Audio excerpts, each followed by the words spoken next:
Hello and welcome to the next 100 Days podcast. My name is Graham Arrowsmith. And my name's Kevin Appleby. Well, Graham, we've both been involved in online business for some time. But have you ever thought about investing in online business? Well, I do every day. I mean, just over my shoulder here is a brand that I've created to actually put an AI agent on websites to make them more productive. So yeah, I mean, I'm investing quite a lot. And I think from that point of view, I'm going to really appreciate our guest today. Now, I don't know if I'm going to get your name right, Matt, but your surname is it Raad? That's it. You got Rad, it in okay. one. So there's a Norwegian. double. If anybody who's listening to this knows Yep. that I can butcher any kind of name, but when you've got two A's in there, I just thought Kevin had got it wrong and misspelt it as usual. But basically, That's it. no, it's Matt Rad, and you're all the way from Australia. Tell us where. Australia. Sunny Brisbane, which Oh is wow. it's God's country here. You're telling me Yorkshire's God country. Well, here in Australia, Brisbane is considered God's country because of Oh the wow. weather. So it's perfect. Yeah. 300 days a year of sunshine. Oh wow. Wow. You won't get tired of that, Kevin, would you? Certainly wouldn't. Certainly wouldn't. What's an Australian doing? We're recording this. It's 5 p.m. your time. What's an Australian doing working at 5 p.m.? Well, it's not yet Friday, Kevin. So, normally at 3 o'clock, it's beer o'clock in Australia on a Friday. But on a Thursday, it's all right to work at this time. Yeah. I mean, you're a frequent podcast guest, so Yep.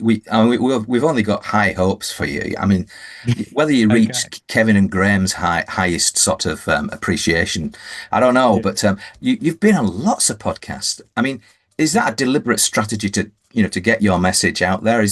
What made you want to do that?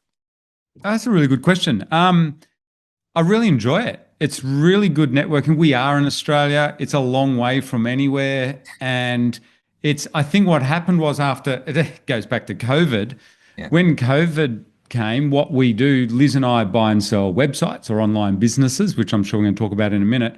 And it's really interesting. A lot of people started to reach out to us. We're relatively unknown worldwide. And we noticed in COVID, people suddenly started reaching out to us and were jumping on lots of calls like this on Zoom. And it was just so much fun all of a sudden networking with so many fascinating people from around the world. We'd all kind of heard of each other over the years because we buy and sell and we talk a lot about it here in Australia. But it's just we kind of connected up. And from that, I said to Liz, I really enjoy talking to all these people. And people would invite us to speak on their podcast, and it's just grown from there. So, and it's been a lot of fun, and it is good for business too. In this day and age of AI, and I think building, businesses online, getting on the podcast is it's worked really well for us. So it's kind of a undiscovered strategy that we found by accident. You and Liz have your website or one of your websites is mattandlizrad.com. Yep. So if you follow that and use the what's that word for the weirdness? You don't use you use an ampersand or whatever it's called. Ampersand. No, well, it's the full word and. Oh, is it the full word? Okay, fine. Yeah. And so from that point of view, you that's how to find Matt, because you might already be intrigued by Matt. The idea of you buying an asset. Now, is it usually a distressed asset? It's something that's gone to. Or is it something that's doing moderately well, and then you take it and make it, really pop? All of the above, but there's lots of opportunities, obviously, to buy distressed assets, or we call them websites that have been neglected. So they're not really distressed; they've just been neglected, and they're kind of like the diamonds in the rough that we're looking for. That we look for a website that someone hasn't bothered doing much to for the last year or two. And then we buy it at a really good price, we fix it up, renovate it, and we hopefully increase the monetization on there and the revenues. But we also traditionally have always bought very successful websites because often when you want to buy or get into online businesses, absolutely rock, because I'm very passionate about it, because my actual background, Liz and my actual background is we were entrepreneurs when we first met. And we bought and sold good old-fashioned bricks and mortar businesses. And in particular, we owned manufacturing or wholesale import businesses. We got really good at it. it all sounds glamorous. We did well, but it's super, super hard. It's very, very difficult, particularly as a young entrepreneur. So our story is we had a lot of mentors to help us figure out how to make those businesses really successful. And we got so good at it that we started working for very high net worths here in Australia, buying and selling traditional bricks and mortar businesses, similar to what we'd owned ourselves, because we're obviously experts at it. So particularly manufacturing businesses. But it's always most of your wealth when you own a really good manufacturing or wholesale import business is tied up in a warehouse somewhere. It's very unsettling. You're always in debt to the bank. We were close to bankruptcy, if I'm honest about it, multiple times. You send a shipment to overseas. We always want to get into America, which we did, or we exported to Germany and America. You don't get any money for 90 days or 180 days, plus you're putting stuff on a container. There's a lot of moving parts. So when we discovered the online space, we suddenly realized this is awesome, high cash flows, and we're instantly in America, no borders, nothing. And that's what we do.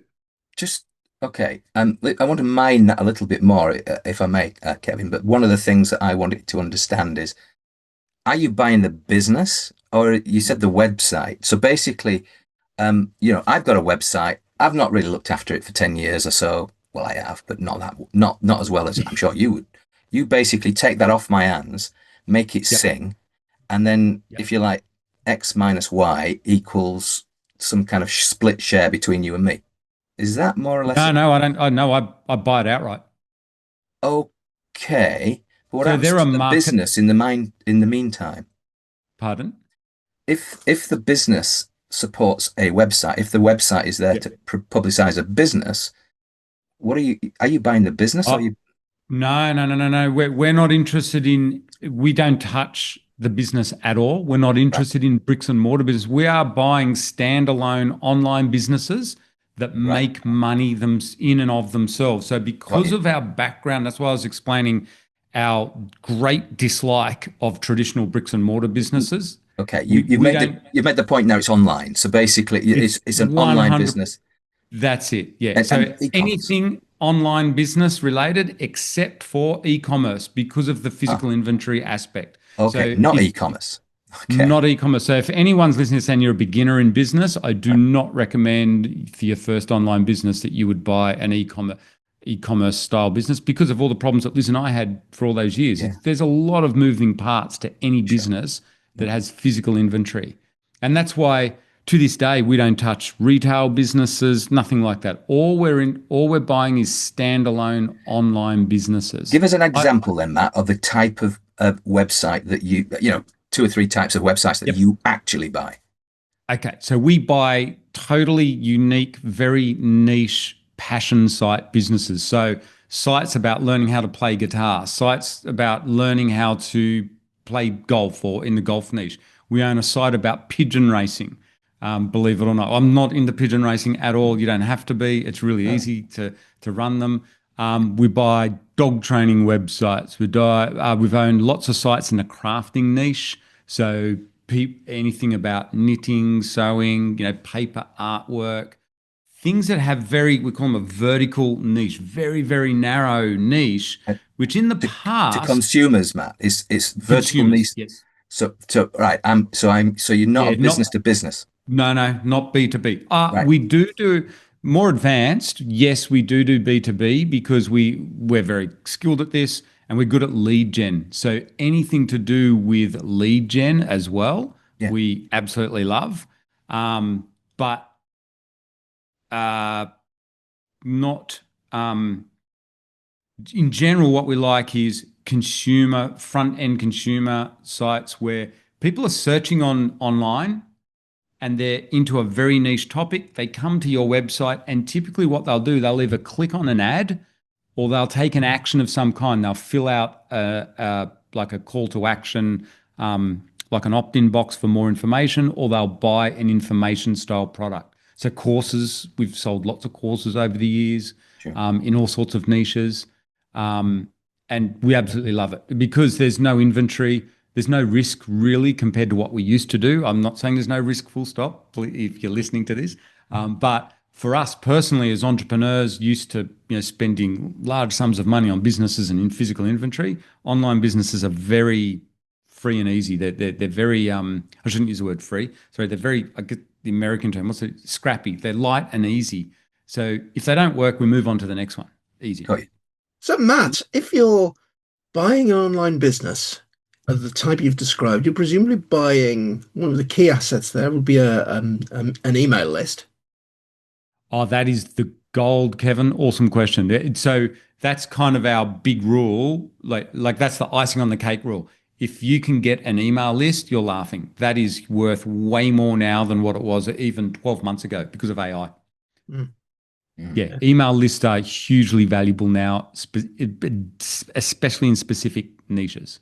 So are the people that you're talking, I mean, given that maybe it's a crafting business, might be somebody possibly slightly older than the average, and so basically saying, oh, I'm out of here now. Matt's offered me, 20 quid, I'm off. I'm going to spend my days in the Brisbane sun. And then, effectively, is that the typical kind of negotiation? It's somebody who's probably said, haven't really been able to make it work myself. Oh, along comes Matt. I've got a reasonable list. I can get myself a decent payday, and I'm out of here. Yep. So there's two kinds.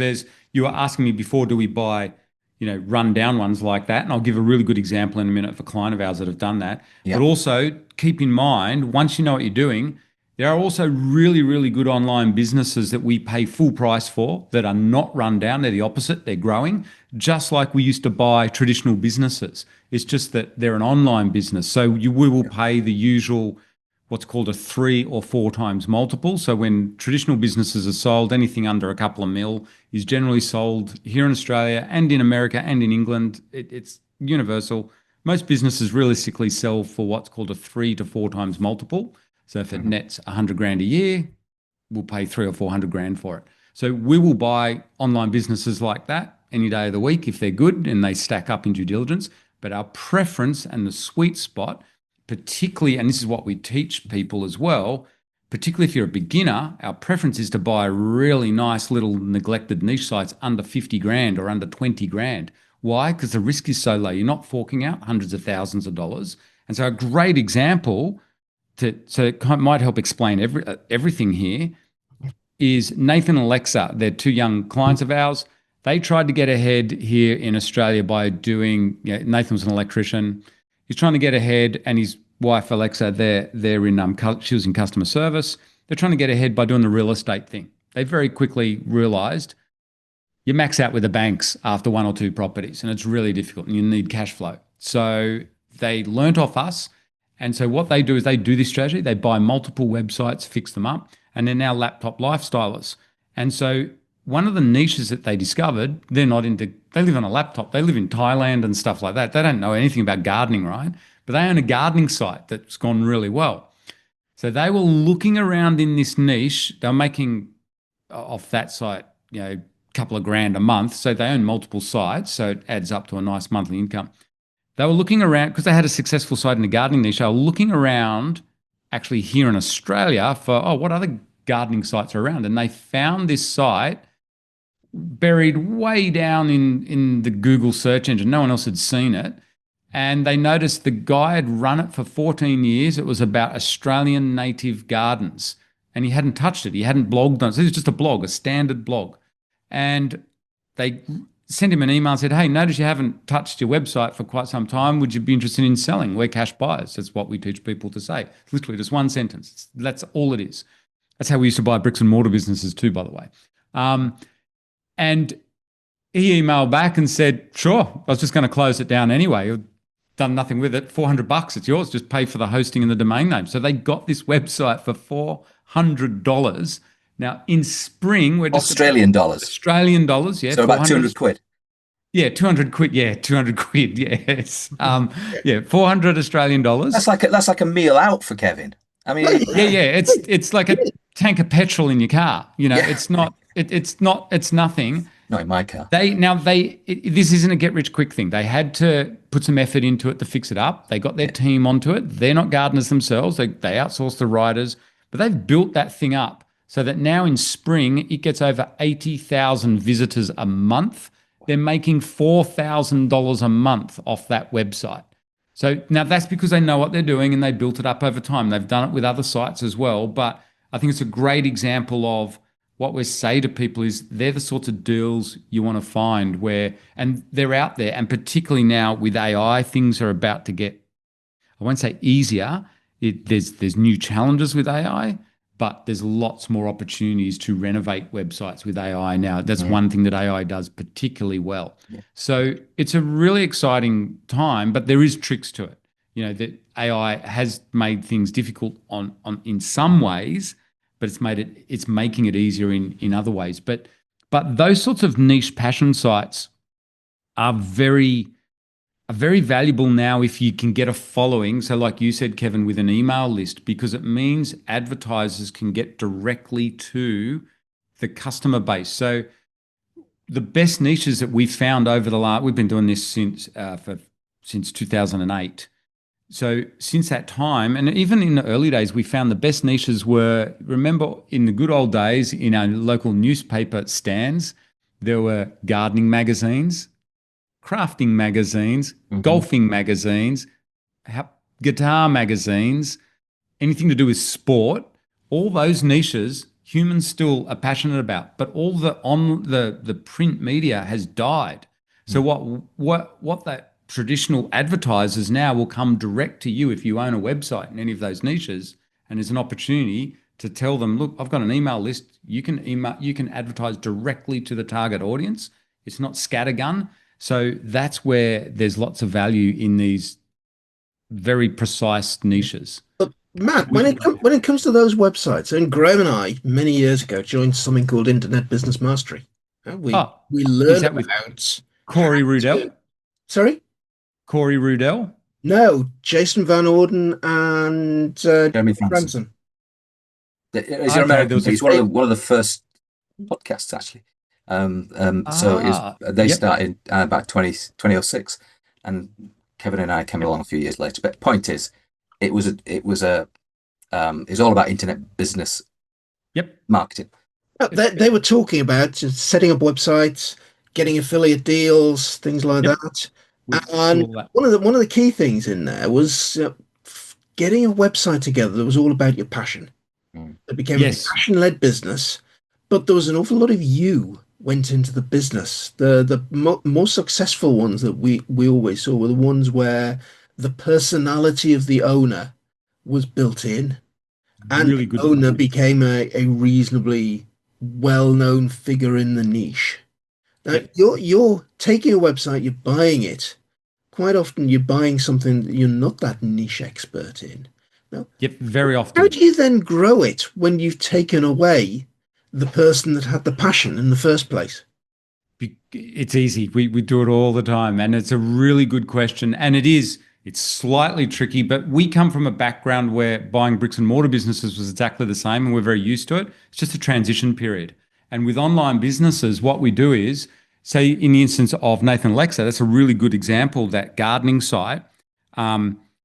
You transition out. So you leave the old owner. Part of the negotiation is, can I leave your persona on the website, even though you're not actively involved anymore and I've bought it off you? And then you add in your persona underneath it, say on the About page, and you become a featured writer on there. And then over time, you transition in and say that you're taking more and more of a role in the business. It's very, very common now. So another really good example, really interesting one that's really surprised us over the years, again, since COVID.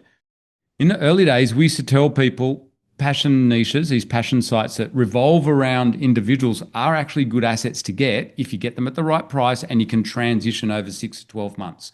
The old owner. So travel blogs can work really, really well. And everyone wants a travel blog because you get to travel the world and get paid for it. And we've got clients that do exactly that. But the other interesting niche is food blogs.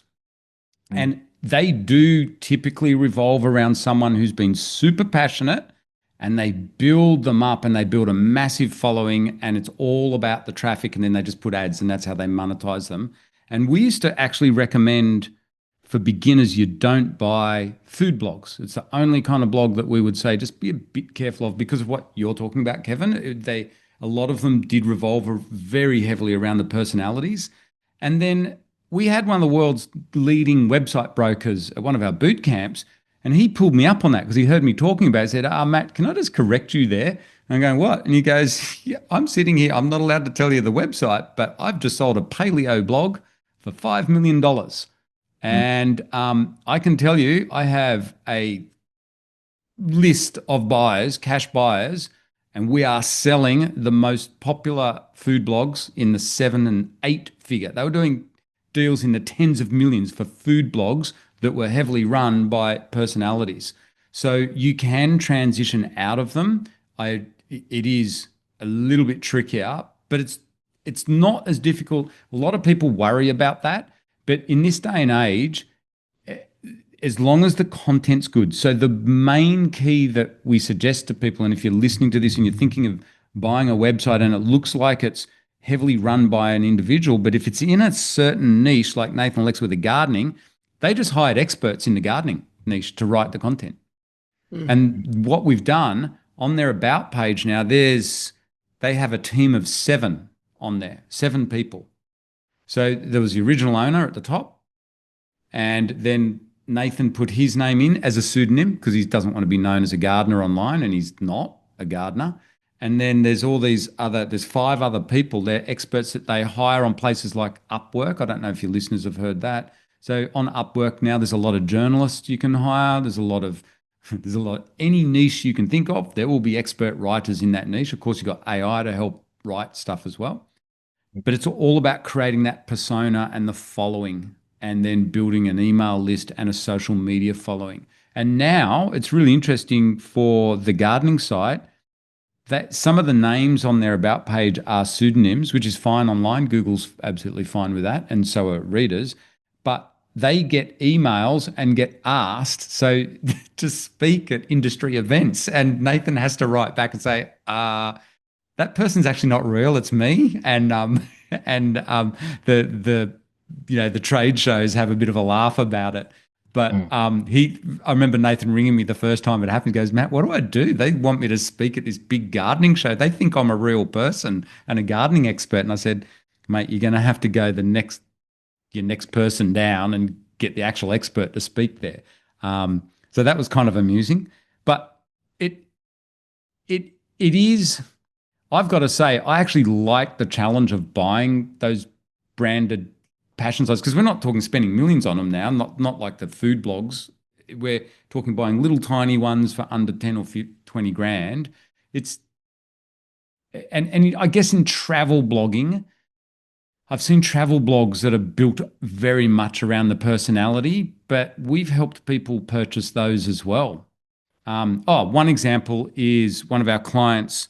She bought a crochet site recently for $20,000 US. It makes around $1,500 a month US. And that was the biggest concern. This lovely young mum in Idaho or whatever had built this site up. It was completely built around her. But all we did was we just asked the mum when she sold it, can you make sure, are we still allowed to use your likeness on the website?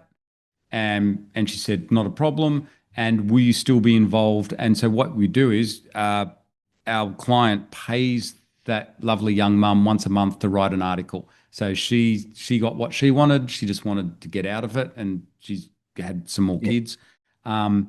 But she stays involved, and now our client is one of the new owners of the website, and is on there and is transitioning into it more and more. And she's not even a crocheter.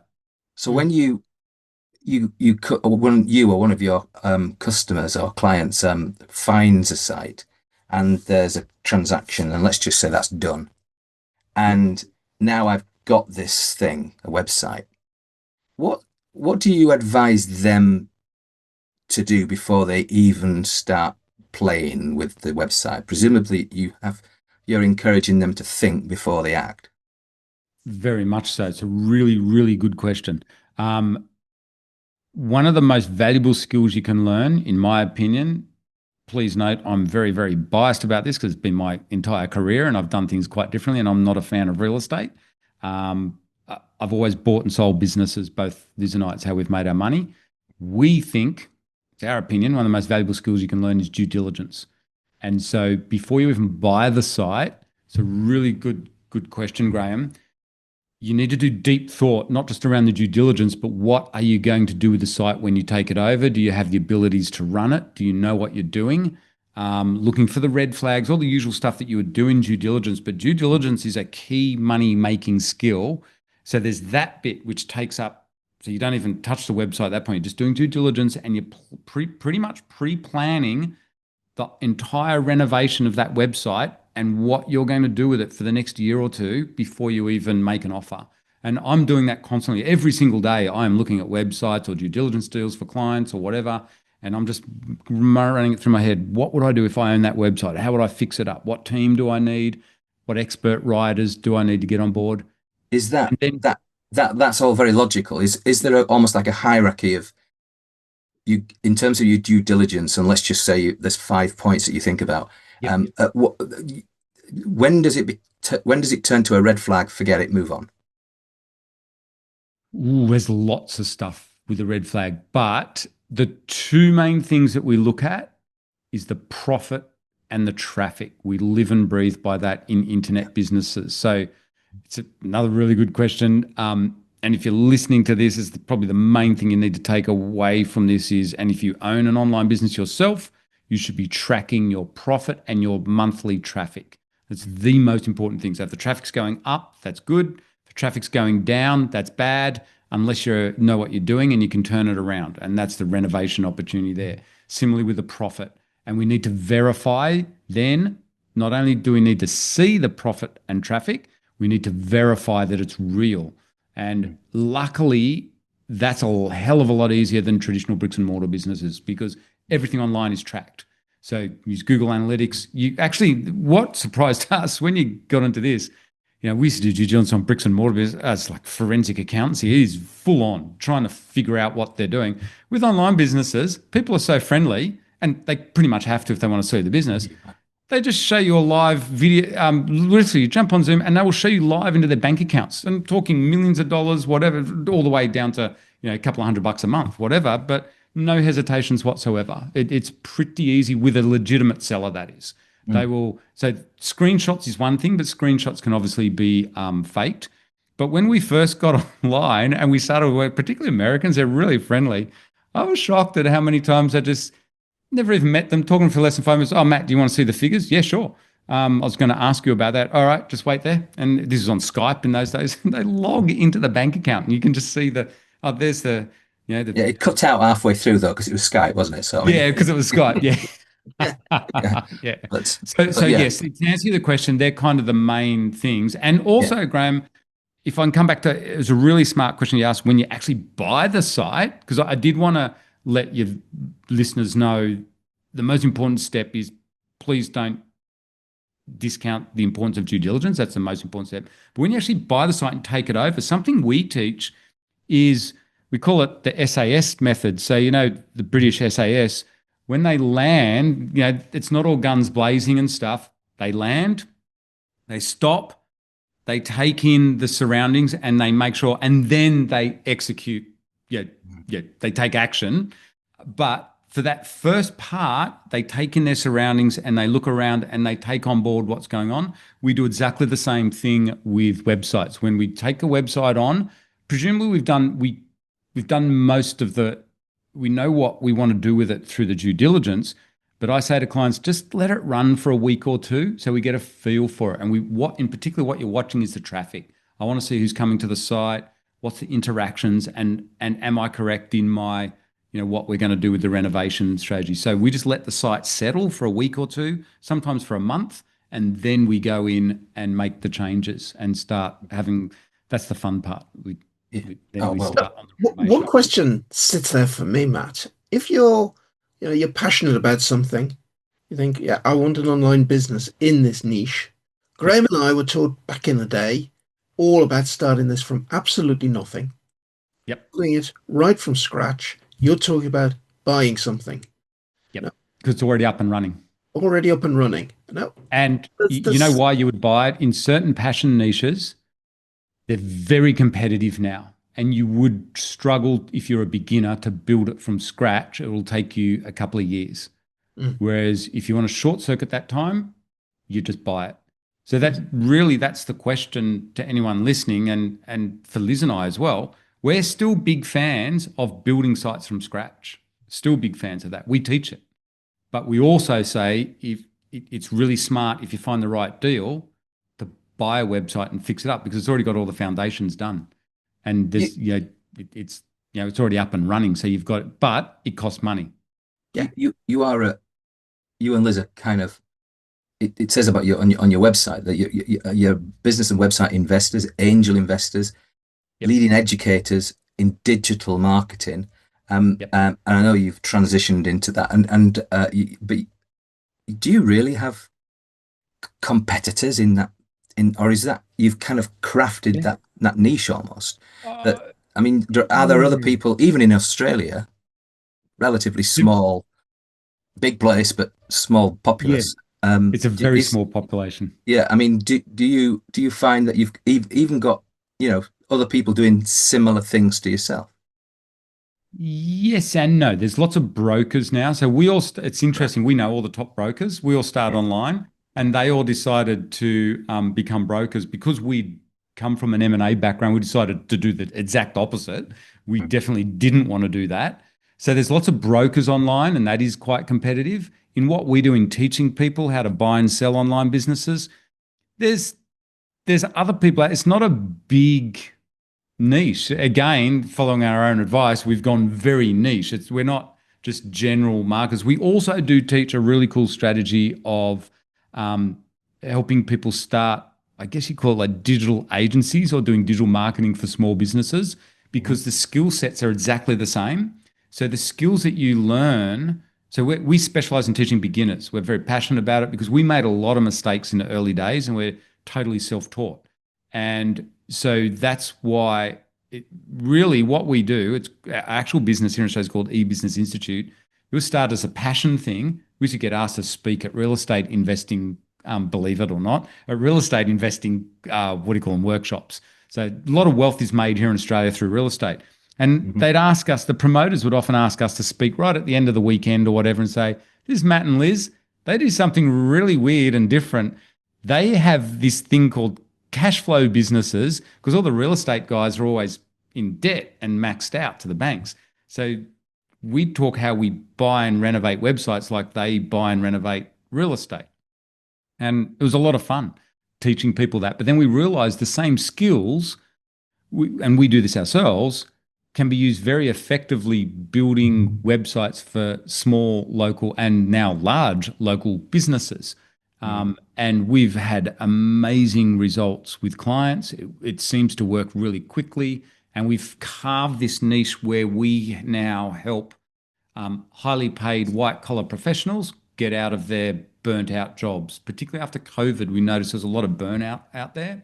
A Yeah. lot of people, we don't target young people. We tend to have 50 plus year olds. That's and we love that market. I'm 50 plus myself, and we Yeah. have kids. We have a lot of people with kids and families and stuff. And it's very difficult for those sorts of people when they're well paid and got a mortgage to just quit their job and Mm. live the laptop lifestyle like some of our younger members. So that's what we love teaching people. How can you transition out?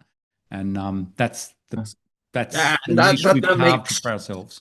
that makes a huge amount of sense. And why would you buy a business that's already moving rather than Yeah. start one from scratch? Because you're Yep. at least going to have some income coming in from it. Yep. That's right. Yeah. Yeah. and And they've that, probably they've built up enough, assets to be able to use some of that to purchase yep. a business. So it makes an awful lot of sense. And I have to say, you are you're an impressive chap. And the Thank you. listeners probably don't know he's originally from Yorkshire, at least his family is. And Yeah. My so, family is, yeah. so that is obvious, in terms of most people listening will realize that that's probably the reason he's successful.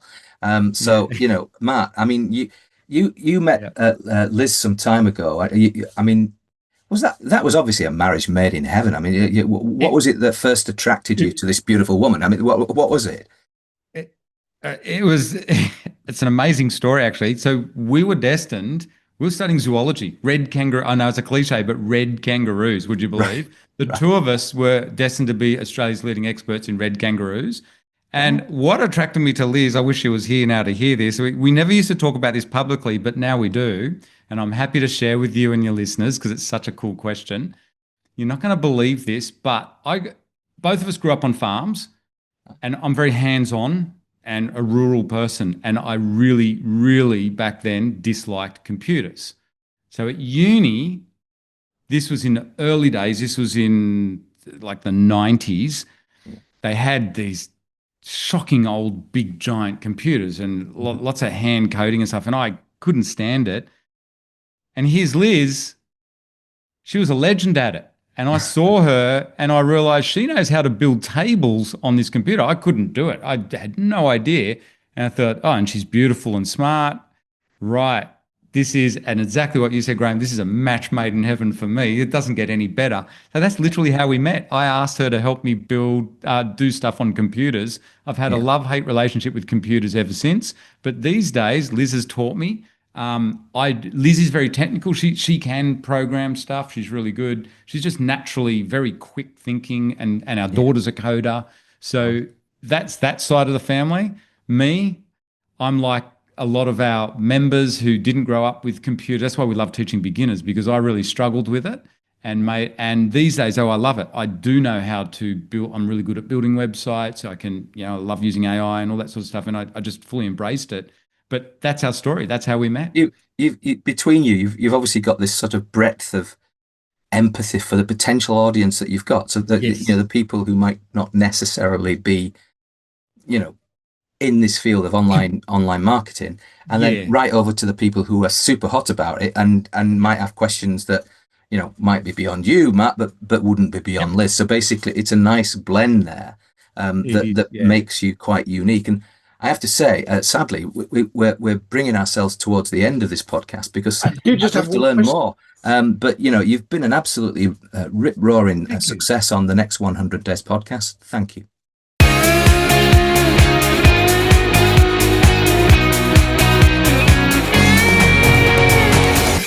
Well, Graham, a different look at online business there. Buy something that already exists. I've always thought the only model in online business is you build something from scratch around a passion niche. But Matt's suggesting something very different there. Yeah, we've found out another business out there, which is actually quite attractive, isn't it? I mean, at the end of the day, you take something that's quite niche. It seems to me that it's business to consumer rather than business to, we didn't quite get onto the business to business, but basically it's mainly business consumer passion plays, something that people like doing, and therefore they'll search for, therefore they'll engage with in terms of their time. Gardening is something my wife's particularly interested in, and so therefore I know that she'll be looking at things on gardening and so forth. I've been struggling with my grass for years outside, and we put some fertilizer on it earlier in the year and aerated it and so forth, and it's never looked better.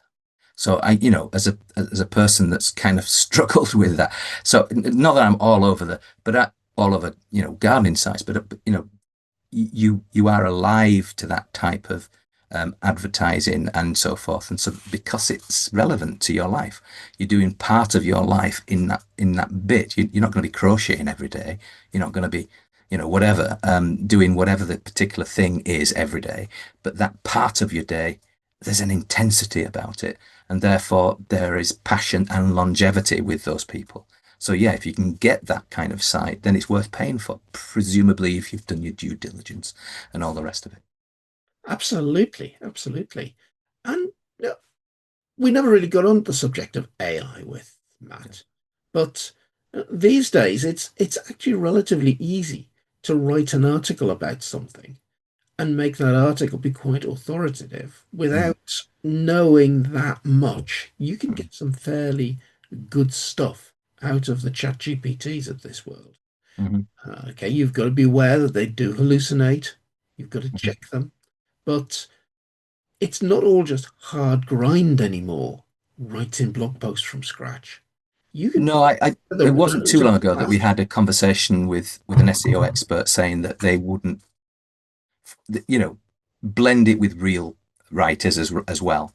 And I think because if it's completely AI inspired, over time Google will de-rank you. So basically, I think you'll find that you have to be able to mix it with real stuff as well. And actually, to your point, Kevin, about hallucinations, it does happen.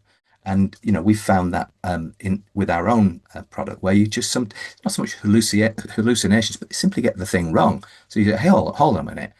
What do you just say? This is oh, I'm very sorry. It is this. And so you basically sometimes you have to correct the AI, because I mean, these things are going at the speed of light, and so every now and again they'll make errors, weirdly. So therefore you have to sort of be on your game. So if you write in a blog post and you've not checked it, you know on your head be it. But I would definitely change part of the blog to be part you. And if you can't do that, then hey, come on. You're expecting the blog to do some work for you. And so is anybody just going to read that? Come on, let's be careful. Let's be clear. And if it has more of you in it, more likely that people will read it. So on that bombshell, Kevin, I've been Graham Arrowsmith. I've been Kevin Appleby. Goodbye. Goodbye.